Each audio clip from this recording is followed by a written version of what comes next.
So, David, I would like to sing a song a cappella because I think the message is so perfect.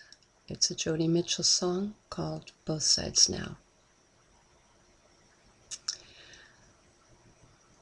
Rows and flows of angel hair and ice cream castles in the air and feathered canyons everywhere. So A you know that I haunted get a cloud lot that of way. letters with people who have stories. It seems like everyone has a story to tell, and I believe that. I believe that everyone has a story to tell. So I can't do everyone, but every once in a while I pick someone whose story I feel would help other people. And the person telling the story feels that way also. And so today I'm fortunate to talk with Erika, and she's had a challenging life, which you cannot see on her face, which seems to show no lines. So, Erika, what are you doing right now in your life? Where are you right now with these animals and what you're doing? What's it life now for you? I, I, I'm rebuilding my life. I have given everything up. I bought another ranch. I've recuperated a few of the animals and horses, dogs, and cats that I had previously. And I'm trying to kind of place together why I've repeated patterns over and over and over in my life, where you think you've learned the lessons, you think you've emancipated, and then suddenly you make another decision and everything crashes down. And it seems it almost crashes down worse every time, as if the universe is trying to tell you, wake up, learn, move forward. You're repeating things again. What happened that caused you to have these challenges? My earliest recollection of serious abuse was at 3, which is when I was crying and she'd beat me without stopping and drag me across the room and tell me I was demonic. And there was definitely a separation where I was pegged differently. And what was really interesting was my brothers and sisters seemed to kind of go along with it. Like suddenly it was like this divide and conquer where it's like the baby chick was getting pecked at. And I remember so many times feeling like I didn't belong. And at 7, I was already getting suicidal thoughts at 7. Yeah. How did this feeling that you were different, separated, not enough affect your life, do you think? Never being complimented, instead being insulted. And you start trying to chase love. Now you start trying to chase the compliments. And I knew early on that I would be in the entertainment field. Because of course you go to the movies or you watch TV and suddenly now you're in fantasy land and you say, okay, I want to be famous. That's the key. Now everyone's going to love me. And now I'm going to prove to my family I'm not horrible. So I want to be beautiful. I want my face, my body, everything to be as pretty as possible. So of course now you're looking at everything from the exterior, but you're having a huge void on the interior. And obviously, if you look at my pictures early on, I'm very wholesome looking and always smiling, and a very clean, wholesome smile. When I was modeling and everything, I was always very wholesome. And then all of a sudden, I go to Hollywood and I'm there within a few years. And of course, all the girls are getting Botox and surgeries and breast implants. And next thing you know, I'm sucked into that vortex, and I changed my face, my appearance. I get breast augmentation. I've had the breast removed when I was 50, and I've had my lips reduced after having everything plumped up. When I was 50, I decided to get everything removed. I would say that my journey of realizing it's not about how beautiful you are or anything. I mean, sure, it's great to be pretty. I mean, people treat you nice, but the truth of the matter is when I'm dressed in my dungarees and my work clothes and I have no makeup on, my hair's a mess, no one looks at me. They could care less who I am. I just look like some older woman, and you fade away. And in many ways, I prefer that because at least it's honest. Beauty is a challenge. It distorts in my experience, women's relationship to everyone, how to deal with it, it overwhelms everything.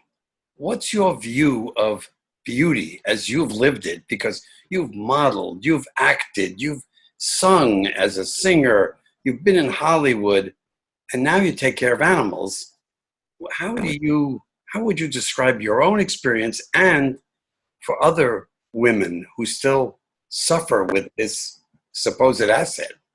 The exterior's like a rose. I mean, you'll have the fragrance and the beauty, and you blossom. And I mean, every young person is beautiful, whether they think so or not. I think it doesn't matter, chubby, freckled, big nose, missing teeth. I think everyone that's young is beautiful. It's like, how can you say a puppy's ugly? How can you say a flower's ugly or a tree is ugly? And living in the world that's been so driven by commercialism and materialism through magazines and movies and just money, and thinking that success is equated with beauty and talent and all this. And I can tell you for myself, I went down that road and I achieved what everyone told me I couldn't do, which was I was a professional model. I was a professional singer with CBS Records. I did commercials. Are we going to settle this? I'd go 10% on women's fall fashions. You're a small timer, Mort. Okay, 25% on fall, 65 spring and summer. Good boy.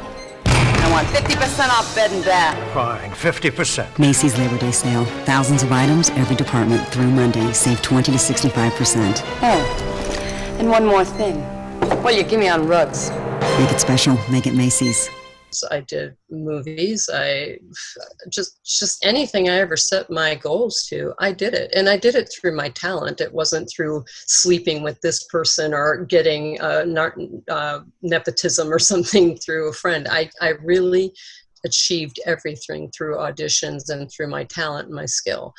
But in the end, I felt empty. In the end, it felt like there was still this big hole inside of me. And every time I started rescuing animals, I started feeling a little bit of that child healing, because I really saw a piece of myself in that wounded animal or that abandoned animal. Okay, this is Happy. We're walking through the house. We're gonna go outside. And I know little Happy's ready to go. There he goes. Oh, nope, he's not gonna be able to make it. Here's 1, 2, 3, 4, 5, 6, 7, and 8. 8 kitties all in one room. Kitty mayhem. Good boy. And Gustav. He's having breakfast. We're both kicking back. Right, Gustav? Good boy. That's my boy. Animals are the most honest, sentient beings on the planet. They're angels. I really consider them angels. Their honesty is mind-boggling. I remember as a child, my hair would stand up if someone was dangerous. And that's kind of got desensitized. With animals, they never seem to lose that, and especially horses. When you've wronged a horse, let me tell you something, they never forget. And I have not learned that with people. I can honestly say it's an ongoing process. It's probably my life's mission. But along with that, I think it ties back to the whole image thing that I thought I had to have in this world to be successful. I thought it was all about talent and beauty and everything. And now what's interesting, when I meet people, I don't tell them that I was a singer. I don't tell them that I was a model. I don't tell them that I did movies. I would rather that they just know me as someone that rescues animals and does basically ranch work. But, and I think when I was in Hollywood and pursuing acting, I had just walked right into a few situations where I was raped twice. And that really scarred me. But I was also, when I won a beauty pageant when I was 17, I was drugged and raped by the MC. And in the morning, he told me that he would kill me and my family if I ever said anything. So I never made more pageant appearances. I never told anyone. And I did typically what an abused person does, which is just shut up and you don't want to tell anybody, you know. That's disgusting. Those people are disgusting. The damage they did to you was disgusting. Thinking beauty has power is sad because to some extent it does.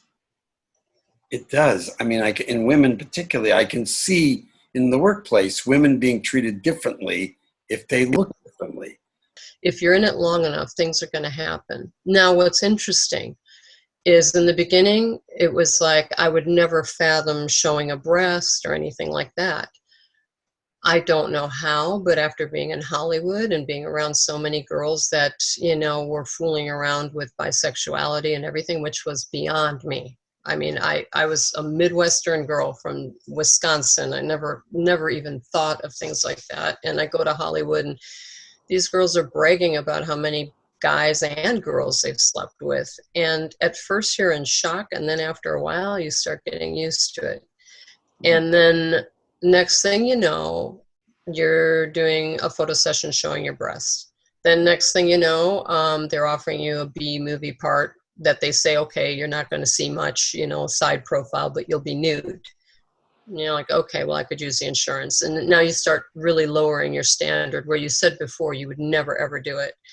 And with every single choice you make like that, it just seems like your soul gets a little bit lost or clouded over. And then next thing you know, I remember when I broke my CBS contract, I was raped by the producer. And I didn't know about attorneys or getting my residuals or anything like that. I just broke the contract. So I lost everything. And the album was doing well. I had like 3 #1 hits on the chart. I opened up Madison Square Garden for Jose Jose. And I hit a market which was not tapped yet. I mean, Gloria Estefan and things like that. So I didn't know what I had when I had it.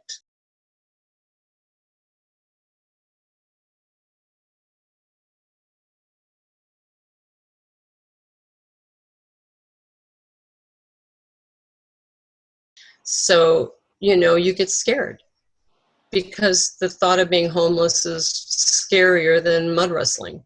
So I remember when I started mud wrestling, it was at the Hollywood Tropicana. That was probably the most damaging because now I was around girls that did everything. You know, I mean, they did everything from, you know, drugs, prostitution, foul language, you name it. And I was around it every night. And I think that desensitized me the most.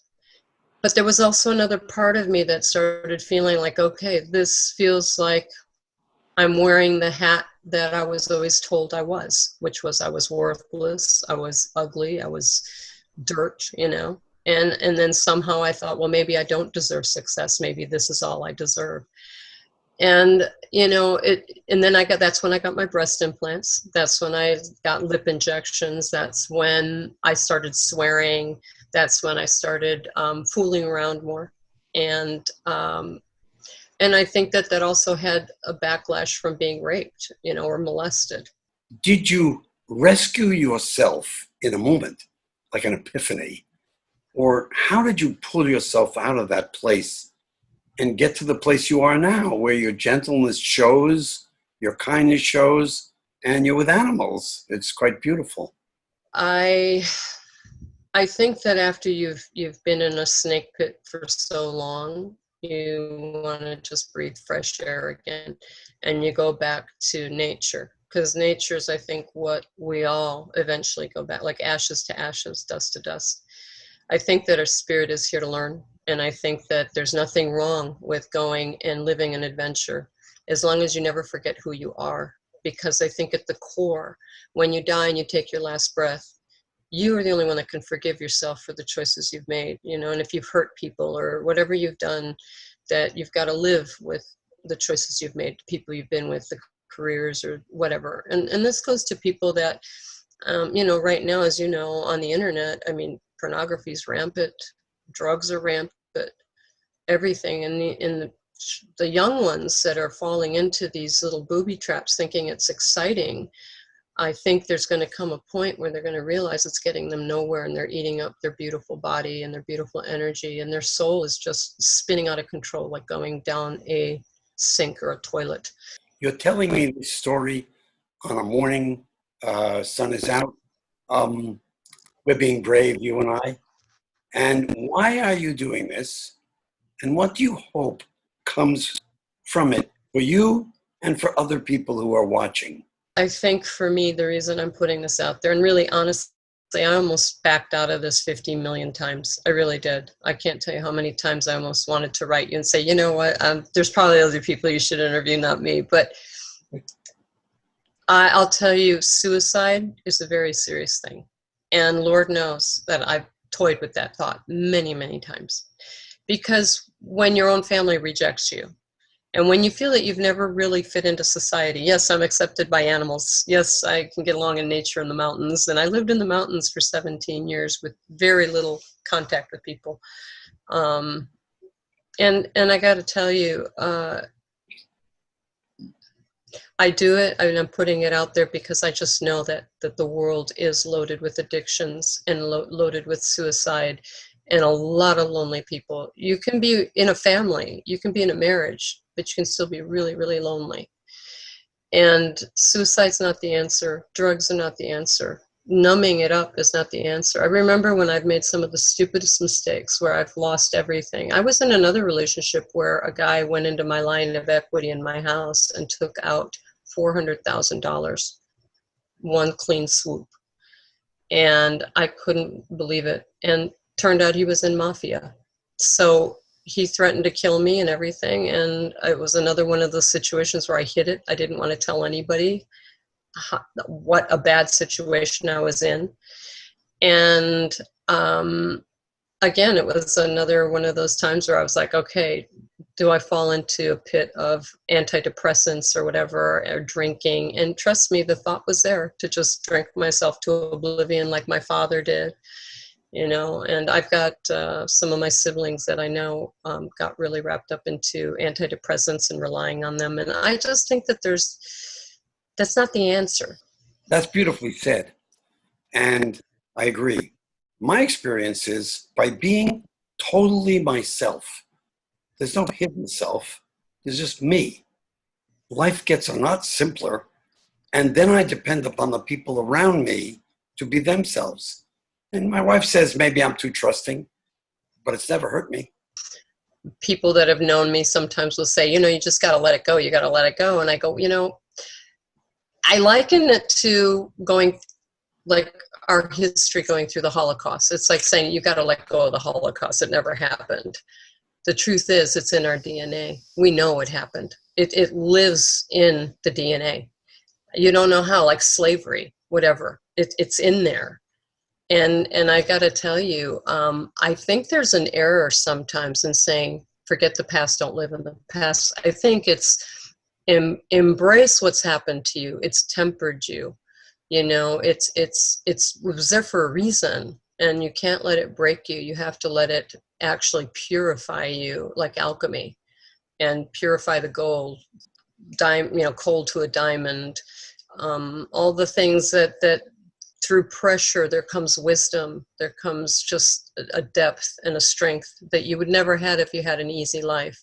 I want to thank you for doing this with me, for having the bravery, the courage. I do believe you are helping a lot of people because there's so much positive wisdom in what you're saying. Your experience is a negative one in the past, but the things you're saying are positive and loving and kind. So I appreciate it. Thank you. Thank you. Thank you, David. Well, God bless you for what you do. I think you're beautiful. And I wanted to reach out to you because your videos just spoke to me. So, David, I would like to sing a song, a Joni Mitchell song called Both Sides Now. It's about everything we've talked about today, about the extremes of life, and the journey we're all on. Beautiful song. I hope I can convey at least the emotion that it brings me when I listen to it.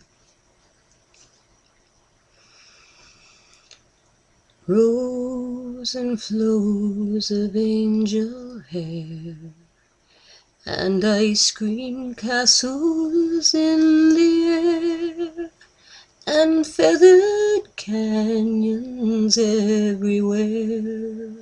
I've looked at clouds that way, but now they only block the sun.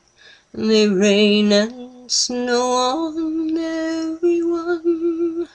So many things I would have done, but clouds got in my way. I've looked at clouds from both sides now, from up and down, and still somehow it's clouds' illusions I recall. I really don't know clouds at all.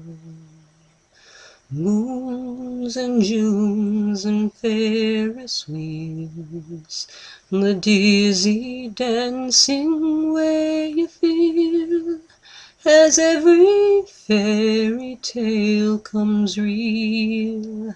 I've looked at love that way, but now it's just another show. You leave them laughing when you go, and if you care, don't let them know. Don't give yourself away. I've looked at love from both sides now, from give and take, and still somehow it's love's illusions I recall. I really don't know love at all. Tears and fears and feeling proud to say I love you right out loud. Dreams and schemes and circus crowds, I've looked at life that way. But now all friends are acting strange. They shake their heads and say I've changed. Well, something's lost and something's gained in living life every day. I've looked at life from both sides now, from win and lose, and still somehow it's life's illusions I recall. I really don't know life at all. I really don't know life at all.